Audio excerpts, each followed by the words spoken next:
Do you think your mother-in-law is a bad woman? Try having one who literally tried to kill you. Yes, that's what my mother-in-law did. Hi, I'm Elise, and excuse me for using fake names, but I have to. My story might be a little unique, which is why there is a chance I might be recognized. I really don't want to talk about this in person, so I would rather keep my identity a secret. This story is about my mother-in-law, Jennifer, who thought that she could end me and get away with it. Why did she want to end me? Because she hated me. Now, to understand why Jennifer hated me, you need to know her background. She had been married to a rich man named Victor, who is my father-in-law. Their son, Darren, is my husband and the absolute love of my life. We had a fairy tale-like romance and ended up falling deeply in love with each other. Jennifer didn't like it, of course. In fact, she actively encouraged Darren to break up with me. Why, you may ask? Well, it was because she belonged to a rich family, while my family was hardly middle class. Jennifer was offended that her son would even think about being with someone like me, let alone marry. Initially, Jennifer kept her tantrums to a certain limit. She used to bother Darren and nag him about breaking up with me. I tried several times to extend an olive branch and meet her so that we could get to know each other, but Jennifer was always nasty to me. Even in public events, she would openly make fun of me and my family, while Darren stood up for me. I avoided drama because I didn't want to come between Darren and his mom.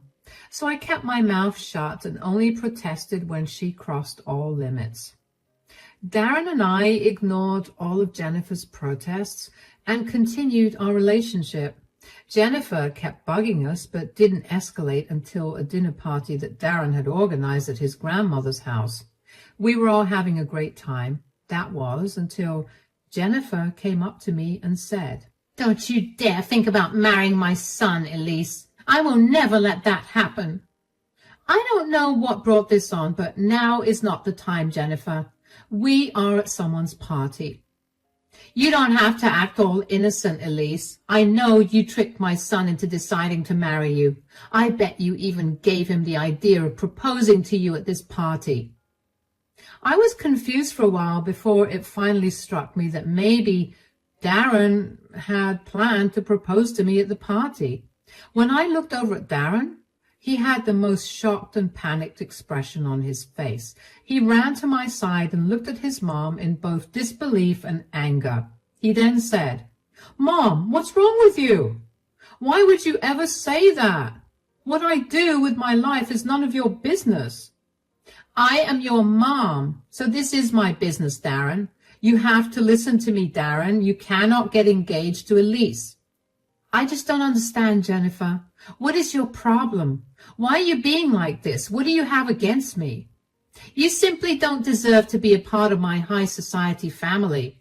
If my son marries you, everyone will laugh at us. I will never let that happen. Darren, you understand what I'm saying, right?" Jennifer had early on told everyone that I belonged to a lower class than her, which was why she was not going to accept me. People started to whisper while I looked down in embarrassment.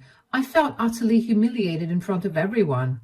However, even though I didn't protest, Darren did protest on behalf of me. He said, "I don't care about everyone. Mom, you have known for a while that I plan to propose to Elise. You brought this up today on purpose so that the surprise proposal is spoiled. Listen to me, Darren. I don't care if I have spoiled your stupid little proposal. That proposal shouldn't have occurred in the first place. You should have listened to me when I told you to break up with her." "I already told you, Mom, your opinion on Elise won't change my mind in any way. I love her and will marry her, and that's final."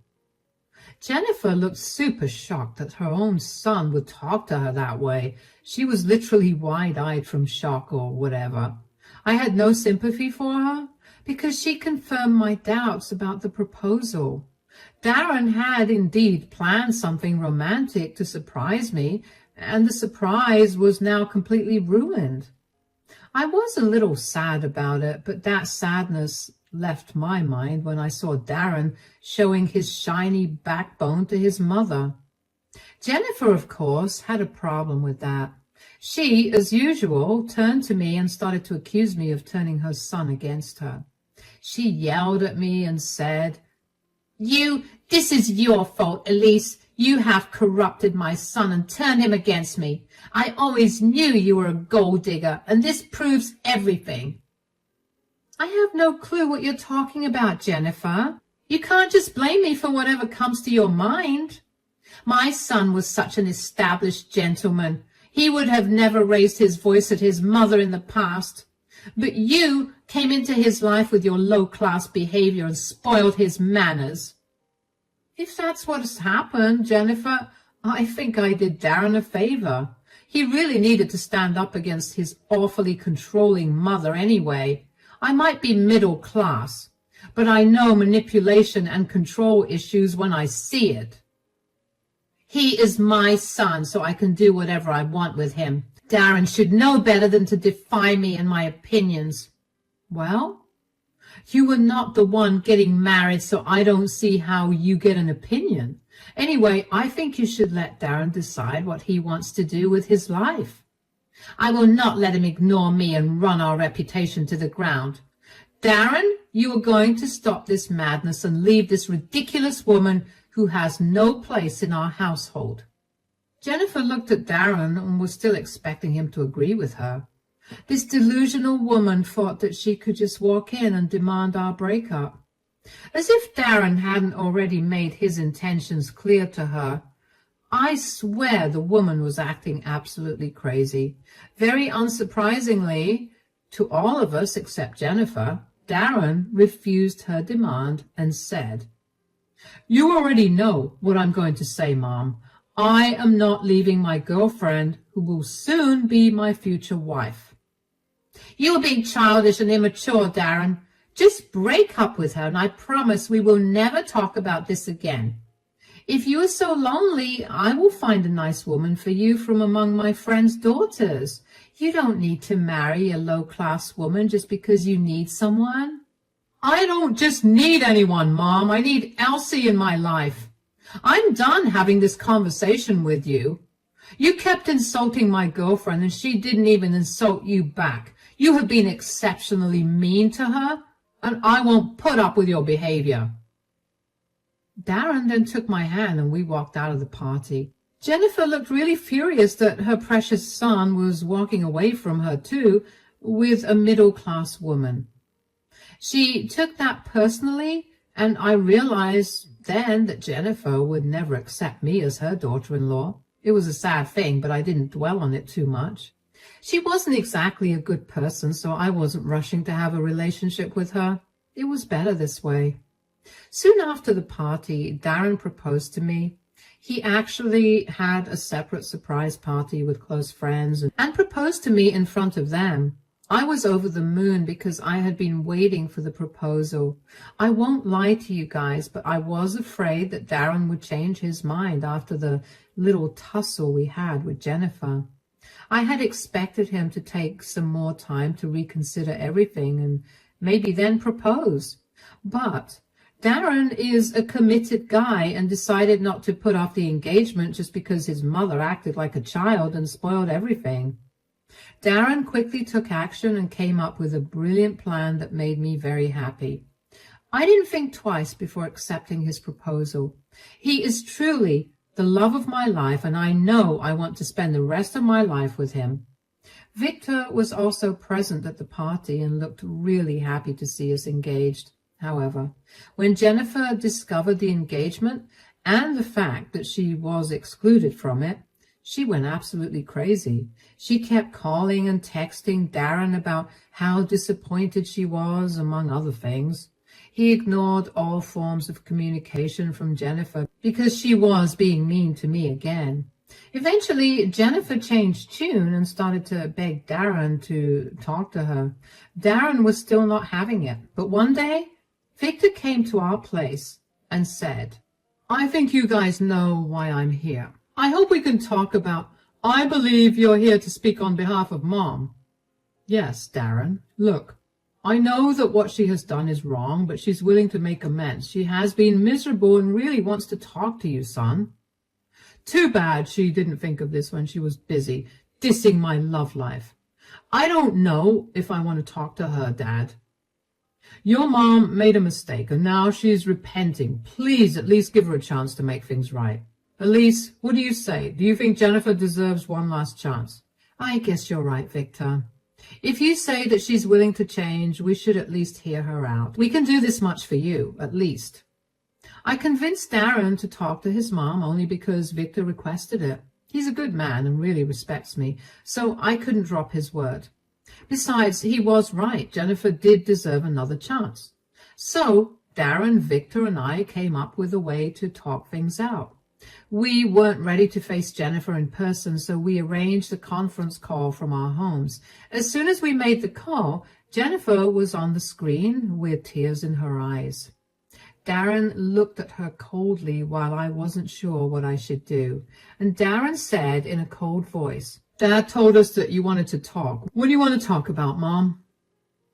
Son, I really don't want to lose you. Let's talk about this, okay? I'm sure we can come to an understanding. No, Mom, you will come to a compromise, not me. I did my best to make sure you two get along, and Elise has done enough as well. You are the one who kept demeaning her and insulting her, and this is all your fault, Mom. That's why we stopped talking to you. Are you really going to cut off your mom, Darren? You are the only child I have. How will I manage to live without my only son? Then you better change your stance. Mom, if you want to have your son in your life, you will have to treat Elise with the respect she deserves. You need to accept Elise as your daughter-in-law and try to have a relationship with her. That is impossible, Darren. I have told you a lot of times I cannot degrade myself to mix with your stupid girlfriend. Jennifer was back throwing a tantrum, and we knew talking to her would be useless. We had only agreed to have the video call with her because Victor begged us to. If it wasn't for Victor, we would have had very limited contact with Jennifer, and the video wouldn't even be happening. Jennifer disregarded these little details and kept on throwing a tantrum. And that's when my father-in-law finally stepped in and angrily said, That is enough, Jennifer. You are acting like a total child. I had to go to great lengths to convince Darren and Elise to hear you out. Now I'm starting to regret my decision. What you are doing now is absolutely unacceptable. But Darren is the one being unreasonable, Victor. He wants me to accept Elise as his wife when I made it clear that I don't consider her a part of our family. In that case, you can say goodbye to your son, Mom. Like I said, I will not tolerate you constantly degrading my wife. I'm getting sick and tired of you, Jennifer. You are not the only person who gets to decide who becomes a part of the family. I wholeheartedly accept Elise, and so will you, if you don't want to lose your son. Jennifer knew that she had been cornered. She didn't have a single person on her side. No one agreed with her vain perspective and were literally asking her to make things right if she wanted a relationship with her son. Her own husband was now getting mad at her and demanding that she act like a mature, reasonable person. So in the end, Jennifer relented and said, Fine, if that's what everyone wants, I will try to have a civil relationship with Elise. I think it's also important for Elise to agree with you, Mom. She gets an opinion on whether you get another chance or not. What do you say, Elise? I am willing to look past everything and start afresh too. I know how much Darren loves you and you love him. I can do this much for him, but I need an apology from you before we start everything fresh. Darren had been pretty sad about losing his mom in the few weeks that they didn't talk. He didn't say those words to me out loud, but I knew him well enough to know that he missed his mom. Now, I am not the kind of person to give ultimatums or come between families, so When Darren asked me to give Jennifer a chance, I agreed. I did it for my then fiancé and not his mom, but I also knew that I wasn't going to let Jennifer pretend that she never did something wrong. Before we started a fresh page, I needed an apology from her. But when I asked for an apology, Jennifer looked disgusted and screeched at me, saying, "What? You expect me to apologize to you?" "What's your tone, Jennifer? You are going to lose this one last chance if you react to Elise like this." "That is right, Mom. If I were you, I would choose my words and tone carefully from now on. Elise didn't ask for much. She only asked for an apology that she rightfully deserves." Okay, fine. I'm sorry, Elise. Are you happy now? Can we just move past this nonsense already? Now tell me all about your wedding plans. I am so excited. My only son is getting married. I still didn't like the way Jennifer delivered her apology, but I knew that I wasn't going to get a better one out of her. There was no way we would ever be friends, let alone family. She was always going to look down on me, and I would always keep her at arm's distance. But I accepted this outcome. Darren and Victor were happy, and that's what mattered to me. Months passed, and things were somewhat better among all of us. Darren and I spent around 4 months planning the wedding, after which we totally abandoned the plan. Don't worry, we still got married. It's just that the entire wedding planning thing, along with Jennifer's insane demands, exhausted us. So instead of letting her take over the entire thing like she wanted, we eloped and got married with our friends present. I wasn't sad that I didn't get a big wedding. In fact, I was happier than ever, and so was Darren. We finally got married and were ready to start our life together. When Darren and I got back from our honeymoon, we met with Jennifer and Victor, who wanted to congratulate us. Victor was happy as usual because he didn't mind that we eloped. He was just happy for us.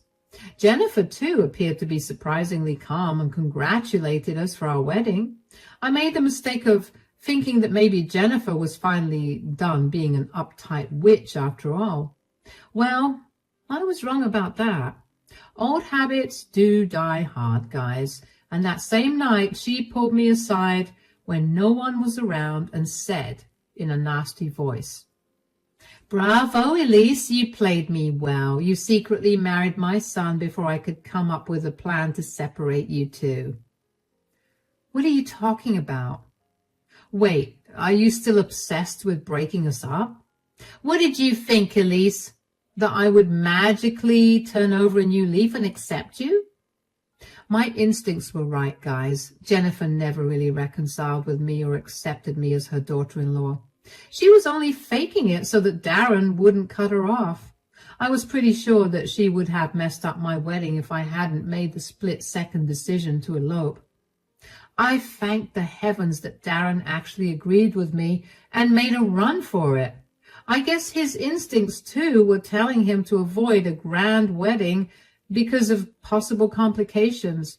The only one who didn't find the elopement nice was Jennifer, who always had ulterior motives. She wasn't even hiding it anymore, so I said, "Wow, Jennifer, so all of your changed behavior was fake. You were just masking your emotions and trying to find ways to break us up." "Yes, and I would have succeeded if you and Darren hadn't gone through the wedding. I would have humiliated you just like you humiliated me by asking me to apologize. I never would have apologized to a lowlife like you if my son and husband hadn't threatened me. Don't think I have forgotten that." "Good to know, Jennifer. Don't worry. I, too, won't forget our conversation today." "You better not, Elise. From today onwards, you better sleep with one eye open. I will separate you from my son. I will make it happen, and in that process, I will make you pay for forcing me to apologize to you." I should have known then that Jennifer wasn't making small threats. I chalked it up to her being super angry that she missed the chance to ruin my wedding. I did expect Jennifer to try and do something stupid, but I could never imagine what she ended up doing to me. None of us had imagined what she was capable of doing. I did tell Darren about my little conversation with Jennifer that night. He was angry, but not at all shocked. He confirmed my theory that he knew Jennifer would try and interfere in the wedding. He was her son, after all, so he knew exactly what his mother was thinking. After another big confrontation and fight, Jennifer apologized to me again, much to her own dismay. Sometimes I think the second apology was what pushed her over the edge. Maybe we will never know what did her in. But Jennifer started to make a grand plan to get rid of me, and she was almost successful in doing it. The incident happened on my birthday, which was 2 months after our elopement. Darren had made some elaborate preparations for the party because it was my first birthday as his wife. He also wanted to have a party with everyone since most of our guests missed our wedding. So Darren arranged everything and invited a lot of guests to my grand birthday party. Jennifer was, of course, sulking that I was the center of attention again, but she actually didn't create any drama and even helped Darren with some arrangements. We, once again, mistook this as Jennifer seriously trying to have a civil relationship with me. I guess we desperately wanted this meaningless drama to end. It was just wishful thinking on our part. On the day of the party, Darren and Victor were both busy making all the last-minute preparations. The party was taking place at my in-laws' mansion, so we were at their house.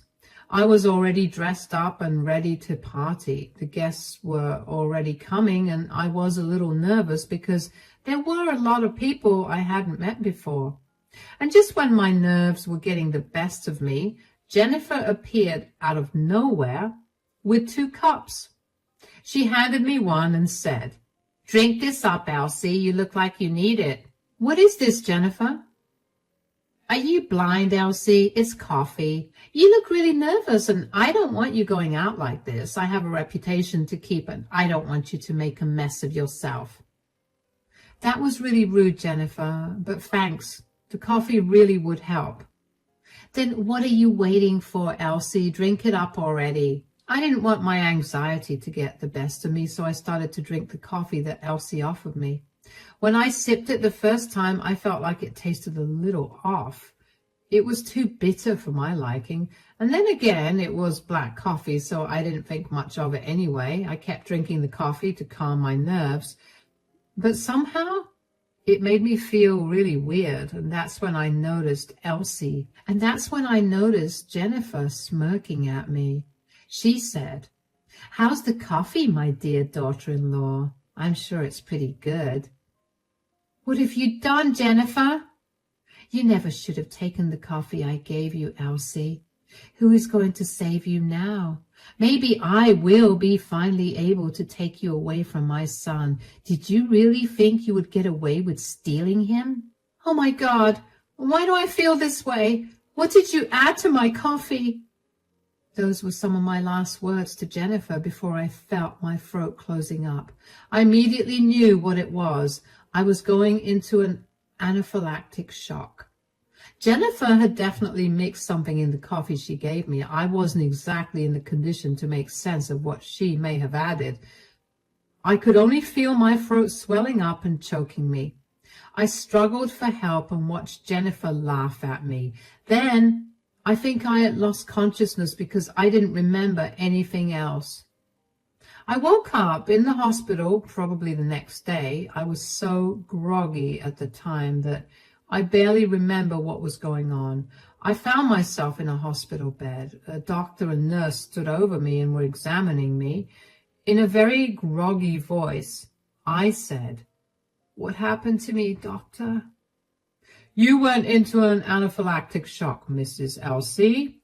Your husband brought you in at the last minute and saved you. Do you remember what happened?" "I was drinking coffee that my mother-in-law gave me, and after that I started to feel my throat swell up. I don't remember much else. Was my mother-in-law here as well?" "Oh, yes, she was here, Mrs. Elsie. Sadly, she was later placed in a psych hold by the cops. I'm not really sure why. You may want to ask your husband about that." The doctor then took my vitals and checked me thoroughly. After he was done, he gave me some instructions and left. I was left wondering about what on earth happened. Even at that point, I couldn't properly remember that Jennifer had intentionally tampered with my drink to send me to the hospital. Everything became clear when my husband came to see me. Darren looked absolutely broken and burst into tears when he saw me. My heart broke for him because I couldn't see him like that. After a good crying session and me assuring him that I was okay, Darren calmed down a bit. Then I finally asked him what went on. He said, "I came to find out because you were late for the party. Everyone was already there. I went looking for you and found you unconscious in the kitchen. I immediately brought you here after I realized that you weren't even breathing properly." The doctor told me that I went into anaphylactic shock. Yes, that's what we discovered as well. As soon as the doctors told us, we rushed home to see what happened. Dad pulled the CCTV footage to find out more, and that's when we saw you collapse after drinking something Mom gave you. Oh my God, yes, I do remember it. Jennifer gave me coffee to calm me down. I don't know what she told me next, but she was laughing when I was struggling to breathe. That haunting memory came back to me in an instant. Sometimes, even now, I hear her laughter in my nightmares. It was just horrible. Darren looked pretty defeated after I told him what happened. He said, "I know that, Elsie. We all saw the footage. We think Mom slipped something in your drink that caused you to go into shock. The cops are still investigating what happened." The cops? Doctors told me that Jennifer was put on a psych hold. Yes, Elsie. After we discovered the truth, we confronted Mom. I can't tell you all the vile things she said about you. Dad and I immediately called the cops on her. She was put into a psych hold because of how unstable she was acting. I've already pressed charges against her, Elsie. You have filed a police report against her? Do you really want to do that? Listen to me, Elsie. I have allowed my mother to ruin our life enough already. But she just tried to kill you. We don't know if it was intentional or not, but she did do this.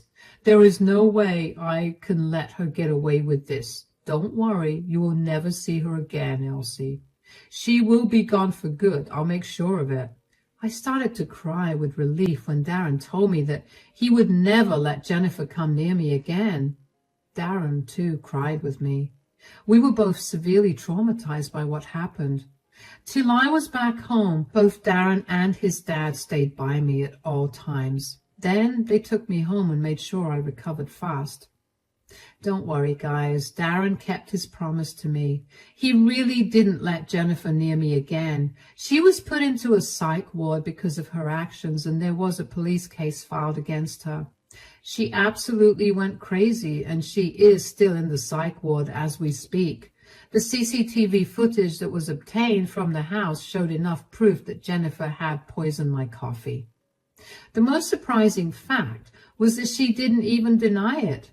In fact, Jennifer was pretty proud of what she did because apparently I was taking away her son, so I deserved it. Well, Jennifer's plan to end me or make me sick didn't work very well, though. It backfired on her completely, and she ended up being put on an involuntary hold. Darren and I got great lawyers who were looking into the case. We are hoping to send Jennifer to prison for a while. Also, we took out a restraining order against her so that she can't come near us again. Victor actually ended up filing for divorce because he couldn't be with someone as unhinged as her. He also apologized for bringing Jennifer back into our lives. The poor man was feeling guilty, so I assured him that I wasn't blaming him at all. We are good now. Darren, or any of his family members, didn't go to meet Jennifer. They were all disgusted with her behavior and wanted to stay as far away as possible. Her reputation, which Jennifer was so proud of, was destroyed within a few days. She is now known as the crazy woman who tried to kill her daughter-in-law. Looks like Jennifer is finally being recognized as the lunatic she was. As for me, I have actually managed to have a decent relationship with most of her posh friends. They hate her now and like having me around instead. Darren and I are also doing well, and along with his father, we have formed a strong support system among ourselves.